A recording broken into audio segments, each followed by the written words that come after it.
Hello friends, welcome back to your own YouTube channel Ask Your Gynecologist. So today we are back again, me and Upasna, with a new set of questions for ladies who are trying to conceive, for married women who have some problems related to their relationship with their husbands, the sexual life. Okay, Upasna? Thank you, ma'am. Welcome back, as ma'am said. And in the previous videos, definitely some of your queries and your questions were answered. I hope you're satisfied. I do have a little, another set of questions for her.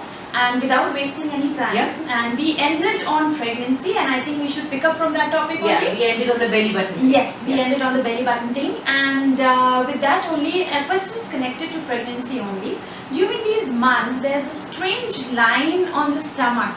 Yes. And the ladies are like quite hesitant about it. They feel a little awkward going in public wearing saris or something like that. Yeah. So can you just tell us about that, please? Right. Now, the line that she is talking about is linea nigra, as you can see in the diagram. What happens in the abdomen, there are muscles on the right side and on the left side. So when they kind of coincide in the middle, so they form a small fibrous line that is called linea nigra, and that looks like a light brown, darkish, or sometimes darkish brown, sometimes light pink, depending upon the lady's complexion, right? So it is slightly darker than your normal complexion, and it goes right in the middle from the umbilicus till the end of the pube, till the lower down in the pubic bone. Now, what happens during pregnancy? You secrete a lot of melanin. Melanin is a hormone which makes you dark. Okay. Now we have a lot of melanin. We Indians, we have a lot of melanin because we are brown skin. The white people, they do not have that much melanin. So it is a hormone responsible for pigmentation. Because it increases during pregnancy, so everywhere, wherever you have darkness, it becomes darker. Like the armpits, like the back of the knees, even some people go very dark on their abdomen. Everything becomes dark, and that is called linea nigra, and it generally fades away after pregnancy. There is no problem at all. Okay, so we don't have to worry about our skin tone. We should not put any creams and all No, just to get it's not going to fairer. help. It is just something hormonal. But if you talk about stretch marks, I'll just tell you. Yes, I was about to come to that. That was your next question, right? Yes. Okay. So that has got to come. Now, stretch marks basically develop when there is a lot of stretching of the skin. Skin is a mixture of elastic and collagen tissue. So whenever there is a lot of stretching, the elastic fibers they break. They will keep on stretching till they have the capacity, and once the capacity is like gone, then they start breaking in between, and then you see these gaps, and these are the stretch marks. Like what happens when you overfill a balloon? It will burst. Your tummy doesn't burst, it's just the elastic fibers are breaking from here and there. So these will develop. You cannot prevent them by any way. It just depends upon the kind of skin the lady is having. Okay. Some ladies, they really have a very supple and stretchy elastic skin. They do not develop stretch marks at all. Oh, okay. Right? So what you can do is you can keep your skin supple and moisturized with aloe vera creams. Gels Aloe vera creams, gels oils. or oil, coconut oil works well.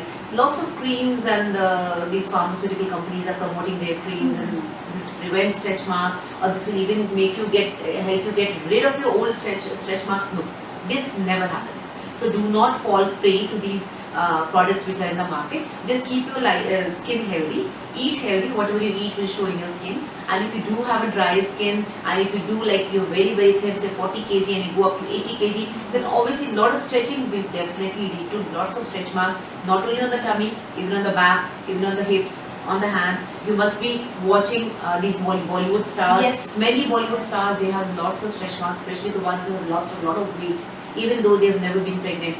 But too much weight, too much stretching of the body, and then pulls your skin and get a lot of stretch marks even on the thighs.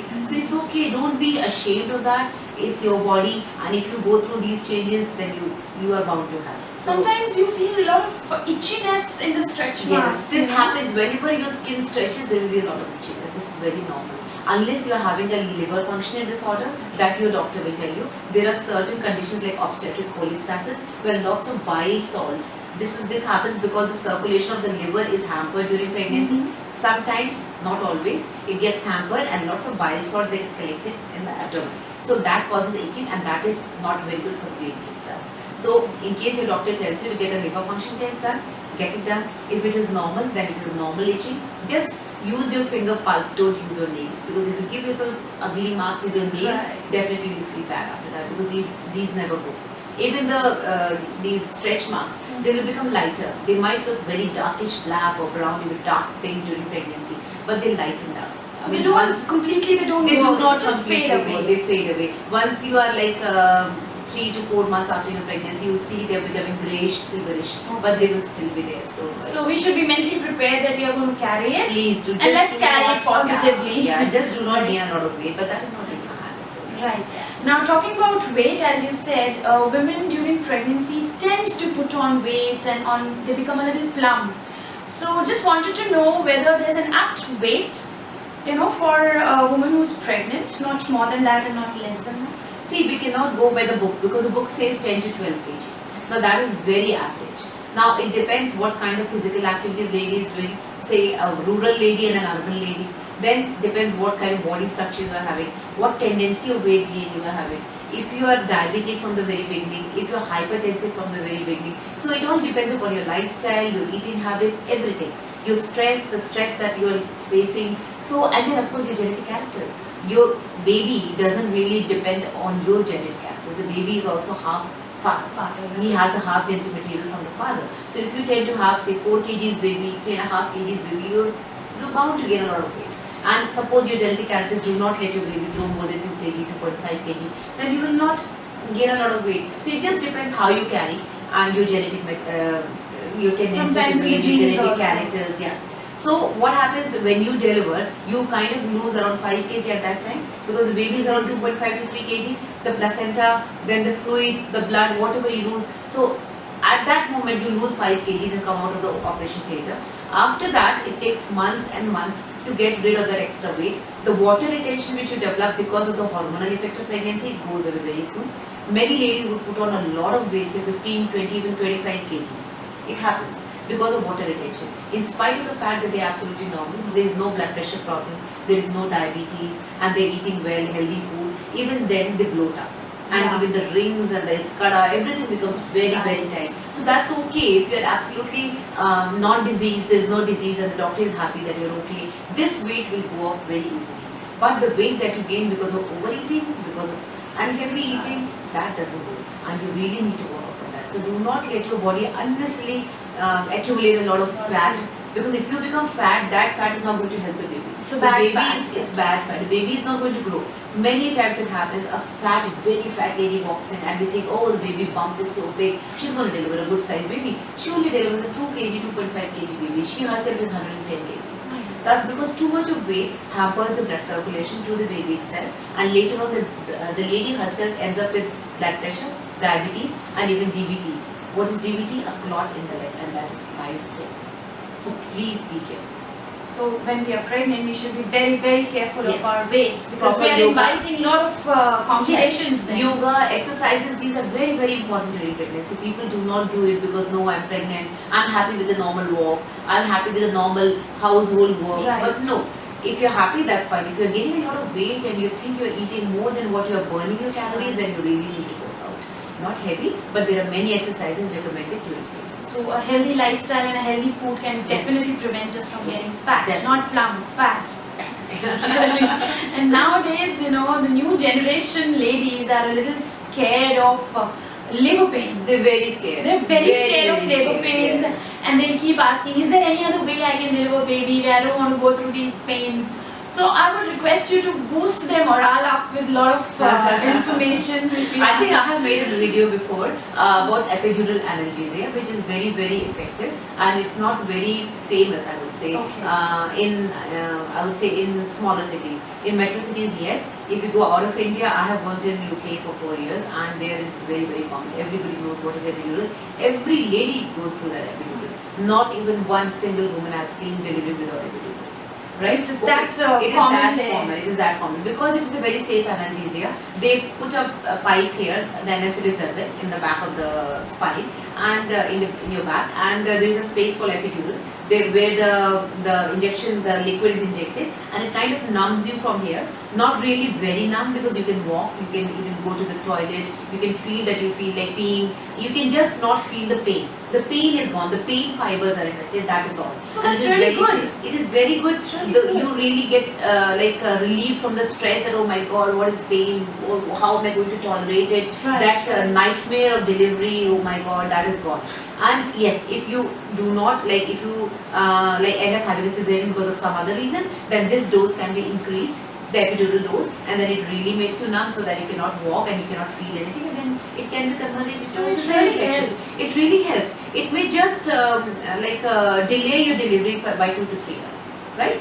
The other options of taking care of all this pain and all, there is a machine called TENS, that is TENS. It gives some nerve stimulation here and there. Kind of, it is like an ECG machine. It has prongs. It will like give you pain sensation here and there, so that your pain of the uterus is diverted to multiple areas, Okay. and you feel better. It's not very effective. It is only effective in the early labor where the pains are not very strong. Then other things are analgesic injections, tablets. The most important thing is tender love and care. Now, if the partner is with the patient, I have seen many patients delivering normally without any problem when the partner is with them. Because this is very common out of India. In India, we still have to work it out. Hesitant about it, not letting the husband Yes, even the partners they do not enter- want to come in the labor room, Right. but that's because our culture doesn't permit that. But I think that's very helpful. Even during the 9 months when the patient is coming to the doctor, there should be some exercises with the makes partner. you psychologically strong. Yes, and the partner actually helps you do that. The puffing exercises, the ball exercises, the deep breathing exercises, squatting positions, all these are very helpful to fight the pain and go through a normal delivery, sail through it normally. So let's actually go through, instead of going through all the pain, it's better Yes. to have that tender love. Either you have a support. strong threshold or you just Absolutely. go through all these options which I have given you, and these are very safe. Go through the net and just Google it if you cannot understand. Absolutely. And not taking too much time, I wanted to ask about breastfeeding. We've heard that it's really good for the babies, the Mhm. first hour of the delivery, and the mother's milk is really nutritious. But is it helpful in the same way for the mothers as well? Yes, breastfeeding is very important for the ladies also. It is not just for the kids that they need the breastfeeding of the mother, even in the initial 1 hour, which is like advertised these days in the radio, because the mother secretes a lot of immunoglobulins and the baby definitely needs it. But for the mothers, first of all, it reduces the risk of breast cancer. The most important risk, if you read about breast cancer, is the ladies who have never breastfed. So it is reducing your risk of having breast cancer. Secondly, it helps you to get back in shape. Okay? So whenever the mother is breastfeeding, there is a hormone called oxytocin which gets released from the brain, and it causes the uterus to contract. So many patients they come and tell me that whenever I'm breastfeeding and I feel a lot of pain in my tummy and I kind of pass a lot of clots and blood. So that is because the uterus is going back to its normal shape. So your body is getting back in shape, and it just helps you get back in shape. So it is a very good thing, especially in the initial 6 months to 1 year, you should breastfeed. So it's very healthy for It's very the healthy for the mothers mother too. as well. Yeah, definitely. And we spoke about exercises, and you were telling us that you recommend some exercises also to the pregnant ladies. Mhm. Can you just please tell us about that also? Now, see, the postnatal exercises, that is delivery after delivery exercises, are definitely depending upon if you had a normal delivery or a cesarean. For cesarean, you have to wait for 2 months, and then you can start your abdominal routine exercises to get your tummy in, to develop your abs, your biceps, triceps, everything. For normal delivery patients, they of course they do not need to wait for 2 months. They can start straight away start exercising in 15 to 20 days or maybe 1 month. But the most important thing is the Kegel exercise, which as a gynecologist I should stress. Kegel, K-I-E-G-E-L. Girls, this exercise is for your vaginal muscles. Just like you train your abs, your triceps, your biceps, you get them back in shape, you want your vaginal muscles to get back in shape, right? So Kegel muscles are basically when you contract your vaginal muscles sitting or talking to each other. You don't even you don't have to express it that you're doing it. You just hold it tight, so that as if you are kind of holding your urine or your bladder when you're in public, you're not able to go to the toilet. Just hold it tight and then let it loose. Then hold it tight and let it loose. So As it is simple just as that. it's as simple as that. Nobody would come to know. You can do it for half an hour. You can do it for 15 minutes. Morning, evening, you can do it for months together. You're just strengthening your muscles of vagina so that you do not pass flatus in the public suddenly. So that you have control on the sphincter. Because everything gets damaged. The perineal muscles, they get damaged. Sometimes even the sphincter gets damaged. And involuntarily you might pass flatus in the public, or you might some even started peeing. They do not have control on their muscles. And many people, they come back after delivery, I do not get that much sexual satisfaction because of the looseness of my vagina. So that is the only thing that you can do, and no other treatment. Like many lasers have come in the market, I don't really know because they are still working on it. Still the research is going on. So the only best thing, and which is not costly at all. It is just something It's which you safe can do also. yourself. It is safe. You don't have to go for artificial machines.